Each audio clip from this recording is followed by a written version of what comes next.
TIFU by ruining a guy's first time obligatory. This actually happened a couple days ago, so I've been hitting it off with this guy for a couple weeks, and we finally decided to meet up and see what happens. I already knew I wanted to have sex with him, but he's never had sex before and I didn't want to pressure him into doing anything, so we hung out without any preconceived notion of what would happen.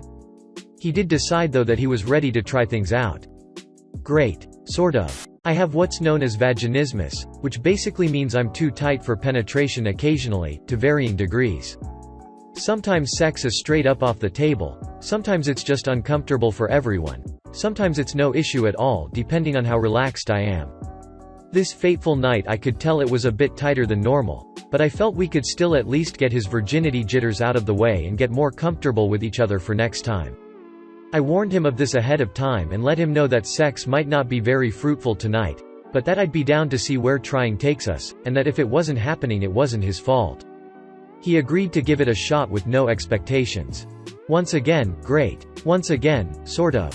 When I took off his pants and underwear and started going down on him, I noticed he must have had phimosis, basically an excess of foreskin which prevents the head of his penis from escaping the shackles of his foreskin. Not a problem, he seemed to still be enjoying what I was doing, and I didn't think it would cause any problems. At this point I was feeling confident about penetration. I asked if he was ready. He said yes, so I got on my back and guided his dick inside of me. I felt a bit tight still, but it went in easily enough, and he got to work. He was doing great for his first time. But a couple minutes in, I could tell he was feeling a bit uncomfortable. Worried I was too tight after all, I asked if he was doing okay. He said, "Hold on." Pulled out, looked at his dick, and his face dropped. I sat up, looked at his dick, and apparently the tightness of my vagina and his motions combined pulled his foreskin back over his head for the first time in his life. He wasn't even sure what he was looking like at first. Unfortunately, the end of his foreskin wasn't so elastic that it could just go back over his head. It looked like it was really constricting his penis, and his head started to turn a dark purple like it was bruised. We started freaking out at this point a bit. Even when he lost his erection it wouldn't easily go back over. After several minutes of us massaging his foreskin slowly back over his head, we finally calmed down, thankful that his first time didn't result in him losing his penis. We laughed and had a good oral session later that night, but next time we plan to take more precautions given our combination of circumstances. TLDR, I almost ripped a guy's dick by having too tight a pussy edit. Received a correction about phimosis in the comments. Apparently I was slightly misinformed on what it was and don't want to contribute to misinformation, so here ya go. Phimosis is having an excessively tight phimotic band. Not excessive amount of foreskin. Basically the foreskin cannot be pulled down to expose the glands because the phimotic band is so narrow and tight it cannot expand to let the glands out. Also the foreskin being stuck behind the glands is paraphimosis. On another note, the amount of people commenting making fun of this poor guy for probably having a smelly dick because he doesn't wash under his foreskin is upsetting. He has a medical condition that prevents him from pulling back his foreskin. It hasn't been a choice to not wash under there. That said, it didn't even smell differently from any other penis I've encountered, though he did say he'd talk to a doctor about it and see if he can work on it in some way. Haha, yay, I had phimosis. Wondered in my very early teen years WTF was going on. All the courage in the world finally had me tell my doc. Doc causally says, 2 ways to go about it. First is quick and you can walk home. We put a needle in your penis and then a quick snip. Second option is we put you under and you spend the day but need a parent there. Needless to say I went home and told my dad ASAP. Ha ha ha, way better than I played it out in my head. The doctor is always super professional, as is the urologist. Most nervous I was discussing with my father, just because as a 13-year-old, it's an odd topic. My mom was also there, and to try to explain that, I can't retract, and she responded with, like when you ejaculate. That was only awkward part. My dad took over the convo with, no problem, sounds good.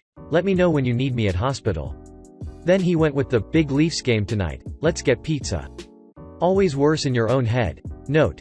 I am 38 now, and still remember how cool and professional everybody was. First thing I would do is set a doc appointment with your doctor. Just for a yearly physical. Then tell doc, he will refer you to urologist and it's all quite simple. I hated every single time my mother would be explicit with details about things like that when I was growing up. Dad?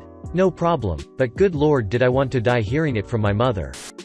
I've not had this specific conversation with a doctor, but I've had other issues that required surgery on my butthole. Sorry to drop that on you, but I want you to know that there is literally no conversation you can't have with a surgeon. To your doctor, your body parts might as well be car parts. Do not suffer because you're afraid to have the conversation. I spent almost a year I'm agonizing pain on the daily, just because I didn't want to have what in thought would be an uncomfortable conversation with my doctor. As it turns out, all the parts of your body that you think are taboo, well, they're just another random anatomical feature of a very complex system that is the human body. Surgeons live and breathe this stuff. Go talk to a doctor. They'll make it very comfortable for you, I promise. So do nurses, but I have so many male patients who are so freaked out to ask me shit. They squirm and fidget and won't look at me and ask for a male doctor. Thing is, Haas, I gotta get something from you so I know which doc to call, for one thing. Not to mention I'ma get my ass chewed when I tell the doc I didn't get a point history. And I feel so bad for dudes who seem so embarrassed to have a penis problem and find out that I or another female nurse is assisting the doctor during treatment. I've even had a few who have asked for an older nurse BC they can't let an attractive young woman see them that way, if it's me or one of my nursing school classmates. And no, I am not super hot or anything, but I think they are just embarrassed to be seen as flawed in that way, or to be exposed like that, to women their age or younger. They don't get that it's just work for us and we want them to feel better. We aren't ever thinking, ooh he's hot, or, OMG his dick is pretty, ugly, huge, tiny, or whatever. Even if you are hot or large or whatever, it would be super unprofessional. So please, just tell us. We have seen it all, and I promise your penis has no issue that will ever totally gross me out. Unless you are just lazy at hygiene, but that's totally fixable my guy, or scare me or make me see you as, not a man. You can get it up? Ah, I am sorry man. Let me ask you what type undies you wear, sports you play, meds you take, etc. BC I want you to get better. I empathize. Stop neglecting your health out of embarrassment, guys. We SRSLY aren't judging you. When I was 16 and finally decided to get circumcised, I actually reached this point of stunning clarity. I was tall, athletic and generally popular, but had always had this nagging doubt in the back of my head due to phimosis. Any fantasy one had was sullied by that fact. So once I bit the bullet, told my parents and got the process underway, I felt on top of the world. Soon my last bastion of self-consciousness would be gone forever. I ended up going to a teaching hospital for all my appointments plus surgery, and there were always tons of cute nurses and residents around, and the doctor would ask if they could come in to observe and I'd be like, sure.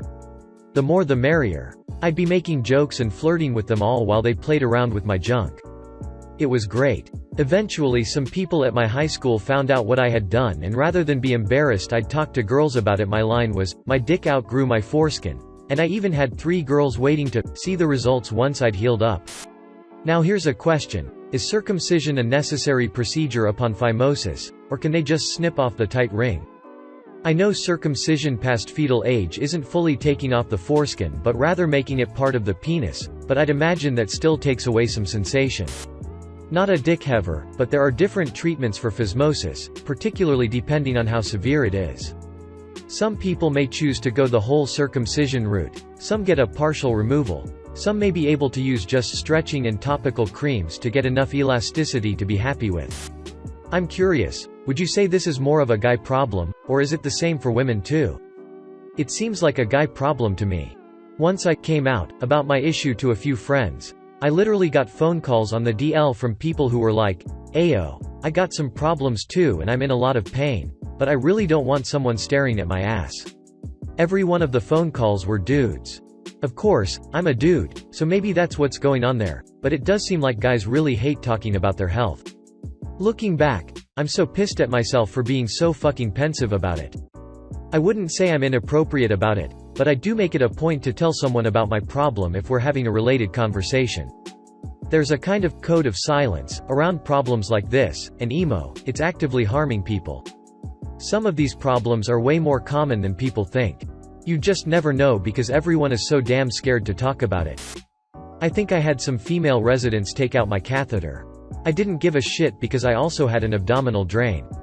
Honestly, once you have a real medical emergency, you really couldn't care less at that point.